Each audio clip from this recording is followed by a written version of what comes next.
ꯇꯣꯉꯥꯟꯕ Facebook account ꯑꯃꯁꯨꯡ page ꯁꯤꯡꯗ ꯊꯥꯒꯠꯅꯔꯛꯄ ꯏ-ꯄꯥꯎ ꯈꯔ ꯃꯌꯥꯝꯗ update ꯇꯧꯖꯔꯛꯀꯦ꯫ ꯑꯍꯥꯟꯕꯗ ꯌꯦꯜꯍꯧ ꯐꯨꯔꯨꯞ ꯄꯨꯟꯁꯤꯟꯗꯨꯅ ꯊꯕꯛ ꯄꯥꯏꯈꯠꯄ ꯍꯧꯔꯒꯅꯤ꯫ ꯆꯍꯤ ꯑꯃ ꯍꯦꯜꯂꯛꯂꯕ ꯃꯅꯤꯄꯨꯔꯗ ꯊꯣꯛꯂꯤꯕ ꯀꯥꯡꯂꯨꯞꯀꯤ ꯏꯔꯥꯡ ꯑꯁꯤ union home minister Amit ꯁꯥꯍꯅ Lok Sabha election ꯂꯣꯏꯕꯒ ꯑꯊꯨꯕ ꯃꯇꯝꯗ ꯋꯥꯔꯣꯏꯁꯤꯟ ꯑꯃ ꯄꯨꯔꯛꯂꯒꯅꯤ ꯍꯥꯏꯅ ꯐꯣꯡꯗꯣꯛꯈꯤꯕ ꯋꯥꯐꯝ ꯑꯗꯨ ꯉꯁꯤ ꯐꯥꯎꯕ ꯊꯕꯛꯇ ꯑꯣꯟꯊꯣꯛꯇꯕ ꯑꯃꯗꯤ ꯚꯥꯔꯠꯀꯤ ꯄ꯭ꯔꯥꯏꯝ ꯃꯤꯅꯤꯁꯇꯔ ꯅꯔꯦꯟꯗ꯭ꯔ ꯃꯣꯗꯤꯅ ꯃꯅꯤꯄꯨꯔꯗ ꯁꯥꯟꯇꯤ ꯍꯟꯖꯤꯜꯂꯛꯂꯦ ꯍꯥꯏꯕ ꯋꯥꯐꯝ ꯄꯥꯔꯂꯤꯌꯥꯃꯦꯟꯇ ꯐꯣꯡꯗꯣꯛꯈꯤꯕ ꯑꯁꯤ ꯌꯥꯝꯅ ꯂꯥꯏꯕꯛ ꯊꯤꯕꯅꯤ꯫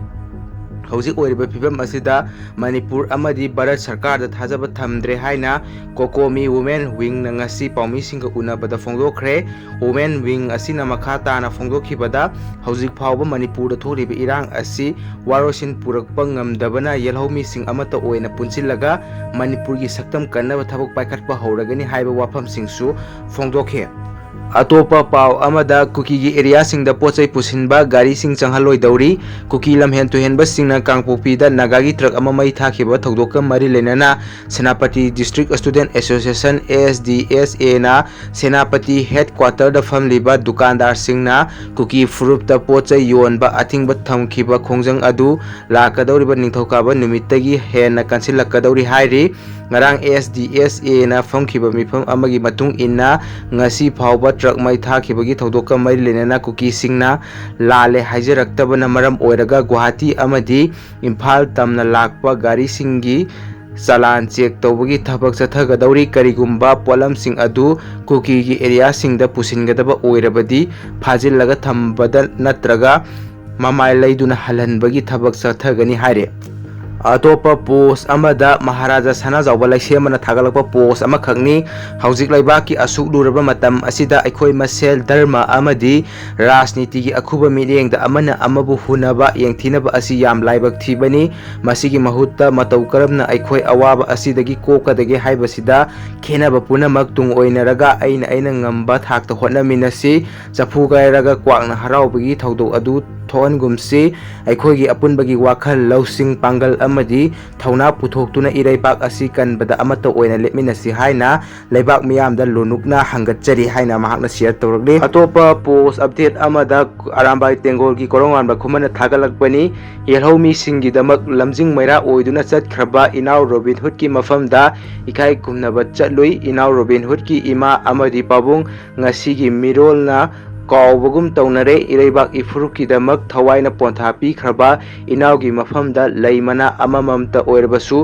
ꯂꯩꯕꯥꯛ ꯃꯤꯌꯥꯝꯅ ꯀꯠꯐꯝ ꯊꯣꯛꯄꯅꯤ ꯍꯥꯏꯅ ꯃꯍꯥꯛꯅ ꯔꯣꯕꯤꯟ ꯍꯨꯗꯀꯤ ꯈꯨꯕꯝꯗ ꯂꯩ ꯀꯠꯄꯒꯤ ꯑꯃꯁꯨꯡ ꯔꯣꯕꯤꯟ ꯍꯨꯗꯀꯤ ꯑꯄꯣꯛꯄ ꯑꯃꯁꯨꯡ ꯑꯄꯣꯛꯄꯤꯒ ꯀꯥꯞꯃꯤꯟꯅꯕ ꯐꯣꯇꯣ ꯑꯃꯈꯛꯀ ꯂꯣꯏꯅꯅ ꯁꯤꯌꯔ ꯇꯧꯔꯛꯂꯤ꯫ ꯑꯇꯣꯞꯄ ꯄꯥꯎ ꯑꯃꯗ KCP ꯇꯥꯏꯒꯕꯪ ꯉꯥꯟꯕꯒꯤ ꯀꯦꯗꯔ ꯑꯅꯤ ꯐꯥꯔꯦ꯫ ꯁꯦꯀꯨꯔꯤꯇꯤ ꯀꯝꯕꯥꯏꯟ ꯇꯤꯝ ꯑꯃꯅ national highway 102 Dhaka brick field ꯃꯅꯥꯛꯇ ꯑꯣꯄꯔꯦꯁꯟ ꯆꯠꯊꯕꯗ ꯁꯦꯟꯈꯥꯏ ꯊꯨꯝꯈꯥꯏ ꯇꯧꯕꯗ ꯆꯦꯟꯅꯕꯅꯤ ꯍꯥꯏꯕ ꯑꯥꯏꯟꯅ ꯊꯤꯡꯈ꯭ꯔꯕ ꯂꯥꯜꯍꯧꯂꯨꯞ KCP ꯇꯥꯏꯕꯪ ꯉꯥꯟꯕꯒꯤ ꯀꯦꯗꯔ ꯑꯅꯤ ꯐꯥꯒꯠꯄ ꯉꯝꯂꯦ ꯍꯥꯏꯔꯤ꯫ ꯁꯦꯀꯨꯔꯤꯇꯤꯅ ꯐꯥꯔꯕ ꯃꯤꯑꯣꯏꯁꯤꯡ ꯑꯗꯨꯗꯤ ꯕꯤꯁꯅꯨꯄꯨꯔ ꯋꯥꯔꯗ ꯅꯝꯕꯔ 1ꯗꯒꯤ ꯋꯥꯡꯈꯦꯝ ꯃꯨꯀꯦꯁ ꯁꯤꯡ, ꯑꯦꯂꯥꯏꯁ ꯀꯣꯕ ꯆꯍꯤ 94 ꯂꯩꯈꯤꯗ꯭ꯔꯕ ꯑꯄꯣꯛꯄ ꯋꯥꯡꯈꯦꯝ ꯕꯥꯕꯨ ꯑꯃꯗꯤ ꯀꯛꯆꯤꯡ ꯅꯤꯡꯊꯧ ꯂꯩꯀꯥꯏꯗꯒꯤ ꯊꯣꯛꯆꯣꯝ ꯑꯔꯖꯤꯠ ꯁꯤꯡ, ꯑꯦꯂꯥꯏꯁ ꯀꯃꯥꯟꯗꯔ ꯆꯍꯤ 38 ꯂꯩꯈꯤꯗ꯭ꯔꯕ ꯑꯄꯣꯛꯄ ꯊꯣꯛꯆꯣꯝ ꯌꯥꯏꯃ ꯁꯤꯡꯍ ꯀꯧꯏ ꯍꯥꯏꯔꯤ꯫ ꯃꯈꯣꯏꯗꯒꯤ ꯗꯤꯃꯥꯟ ꯂꯦꯇꯔ 13, 4-ꯋꯤꯂꯔ ꯒꯥꯔꯤ ꯑꯃꯒ ꯂꯣꯏꯅꯅ ꯃꯣꯕꯥꯏꯜ ꯐꯣꯟ 2 ꯐꯥꯒꯠꯄ ꯉꯝꯂꯦ ꯍꯥꯏꯔꯤ꯫ ꯑꯇꯣꯞꯄ ꯄꯣꯁꯠ ꯑꯃꯗ ꯔꯥꯍꯨꯜ ꯒꯥꯟꯙꯤ ꯕꯥꯏ ꯔꯣꯗꯇ ꯂꯥꯛꯀꯅꯤ ꯍꯥꯏꯕꯗꯒꯤ ꯂꯝꯕꯤꯗ ꯊꯠꯂꯝꯕ ꯀꯦꯁꯄꯔ ꯒꯥꯔꯤ ꯅꯥꯀꯟꯗ ꯊꯩꯗꯣꯛꯈ꯭ꯔꯦ꯫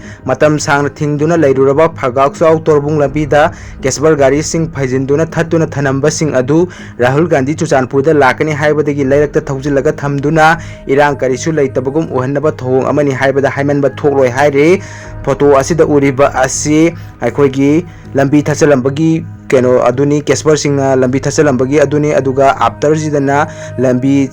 ꯏꯍꯥꯡ ꯍꯥꯡꯍꯜꯂꯦ, ꯀꯦꯁꯄꯔꯁꯤꯡ ꯑꯗꯨ ꯊꯣꯡꯒꯥꯟꯗ ꯊꯧꯖꯤꯜꯂꯒ ꯊꯝꯈꯤꯕꯒꯤ ꯐꯣꯇꯣ ꯑꯅꯤ ꯑꯗꯨꯅꯤ ꯀꯝꯄꯤꯌꯔ ꯇꯧꯔꯒ ꯁꯤꯗ ꯊꯥꯒꯠꯂꯛꯂꯤꯕꯁꯤ꯫ ꯑꯇꯣꯞꯄ ꯄꯣꯁꯠ ꯑꯃꯗ ꯔꯣꯕꯤꯟ ꯃꯉꯥꯡ ꯈ꯭ꯋꯥꯏꯔꯥꯛꯄꯝꯅ ꯊꯥꯒꯠꯂꯛꯄ ꯄꯣꯁꯠ ꯑꯃꯈꯛ ꯁꯤꯌꯔ ꯇꯧꯖꯒꯦ꯫ ꯄꯤꯁꯀꯤ ꯁꯥꯏꯟ ꯌꯥꯝꯅ ꯇꯧꯅꯈꯤꯕꯅꯤ, ꯑꯗꯨꯒꯤ ꯑꯦꯔꯤꯌꯥꯗꯨꯗꯅꯤ ꯑꯃꯨꯛ ꯀꯨꯀꯤꯅ ꯀꯥꯞꯁꯤꯜꯂꯛꯂꯤꯁꯤ꯫ ꯃꯤꯅꯥꯏ ꯃꯤꯊꯤꯕꯣꯡꯁꯤꯡꯗ ꯃꯩꯇꯩꯅ ꯉꯥꯏꯍꯥꯛ ꯂꯩꯇꯅ ꯃꯤꯈꯤꯊꯤ ꯑꯃꯒꯨꯝ ꯄꯤꯁꯀꯤ ꯋꯥꯔꯤ ꯁꯥꯖꯤ, ꯑꯦꯒ꯭ꯔꯤꯃꯦꯟꯠ ꯇꯧꯅꯁꯤ ꯍꯥꯏꯗꯅ ꯈꯨꯔꯨꯝꯗꯨꯅ ꯍꯥꯏꯖꯕꯒꯤ ꯊꯕꯛꯁꯤ ꯁꯨꯡꯇꯧ ꯇꯧꯕꯤꯔꯛꯈꯤꯅꯨ꯫ ꯃꯇꯝ ꯌꯥꯝ ꯆꯥꯗ꯭ꯔꯤ ꯍꯥꯏꯕꯁꯤ ꯁꯨꯛꯌꯥ ꯌꯥꯗ꯭ꯔꯤ꯫ ꯁꯤꯅꯗꯤ ꯇꯁꯦꯡꯅ ꯃꯤꯅꯥꯏꯌꯣꯡꯁꯤꯡꯗꯨꯕꯨ ꯀꯤꯔꯦ ꯍꯥꯏꯔꯤꯕꯔꯥ? ꯃꯩꯇꯩ ꯄꯨꯝꯅꯃꯛꯅ ꯃꯤꯀꯤꯊꯤꯒꯨꯝ ꯀꯣꯏꯆꯦꯟ ꯆꯦꯟꯈ꯭ꯔꯕꯁꯨ ꯏꯊꯟꯇ ꯑꯣꯏꯔꯁꯨ ꯃꯈꯣꯏꯒꯤ फाउबा 10 तादना कोनरगा थवाई थागनी इमा लेबाकीदमक तसेंगना आईदी इकाइबा फावी कैसु लेतबा सिंगदुदा ngahak leitana peace oisi haiduna koichen chen basi minaina nongmata hairk panate haina mahakna pendaba wafam thamlakli mahakna phongdorriba wafam asi jiribamgi wafam amada kuki terrorist singna state force ki Casper da attack tawrokhraba matungdani Casper da attack tawrokhibagi video mayam puna yengminasi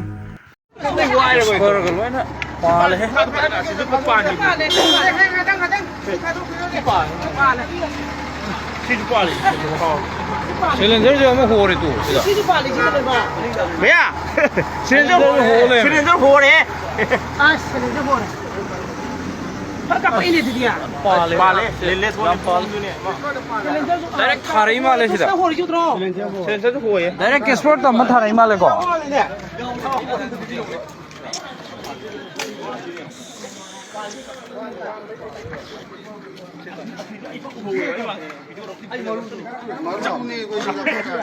Sorry to call it.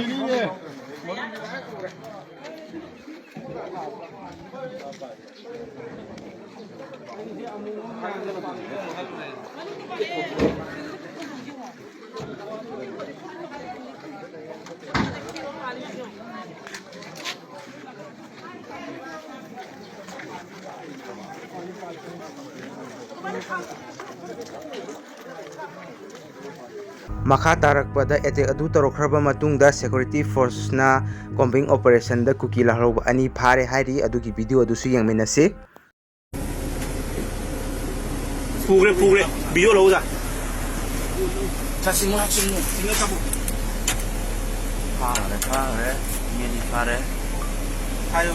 ni phare ji lo hai ka di ba lang ka po da jum da khna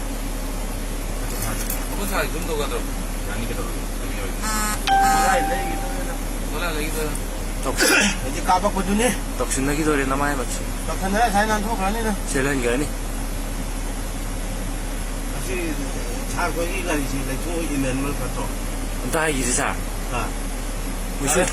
muni nge to mamang lai je sa kuki ani do fakhraba matungda kuki nupi singna kamai lambi da state force amadi central force sing changlakpa thingkhre adugi video adu su yengminasi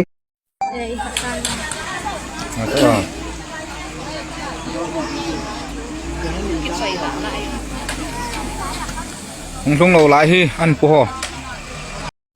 matang asida ngasi video asi losinjarage channel asibu nuksibiduna subscribe tawsinbiu channel asida hojik thokliba viral oriba news sing update tawjarake aduga ai atopa channel amagi link description da hapcharamge channel asibu su subscribe tawsinbiu thank you